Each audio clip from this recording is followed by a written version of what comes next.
Déployer toute la méthodologie feu de forêt à travers la réalité virtuelle. Voilà l'objectif de cette formation de maintien des acquis feu de forêt qui a démarré ce lundi 20 juin au centre de secours du Rizzanese. Un exercice enrichissant grâce au simulateur mobile de l'école d'application de sécurité civile de Valabre, comme l'explique le commandant Jean-Michel Saluzzo. La plus-value, c'est qu'ils se mettent dans le rythme d'une opération, puisque avec l'appui du casque, on a donc le logiciel de simulation de propagation de l'incendie, et donc ils sont obligés de réagir dans un environnement virtuel en appliquant la méthodologie et la stratégie du feu de forêt. À chaque exercice, c'est un nouveau scénario qui est proposé. Et ensuite, toutes les séries de 3-4 exercices, on change d'environnement pour un nouveau site de manœuvre virtuel. Par le biais de ce simulateur, les soldats du feu ont pu se mettre en situation.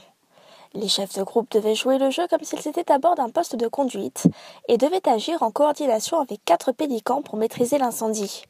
Ceci avant de faire un retour d'expérience avec le poste de commandement.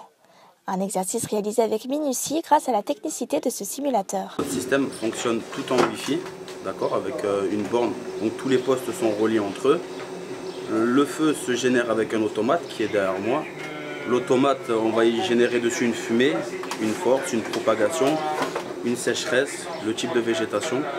Et en fonction de ces paramètres, le feu va se générer. Il va prendre également en compte toutes les actions que font les troupes au sol.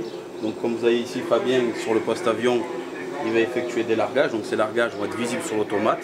L'automate va les prendre en compte et en fonction de ces paramètres va continuer à générer le feu. Cette formation se poursuivra encore toute la semaine afin de permettre aux pompiers de se mettre en situation sans avoir à solliciter tous les moyens nécessaires pour un exercice d'une telle dimension.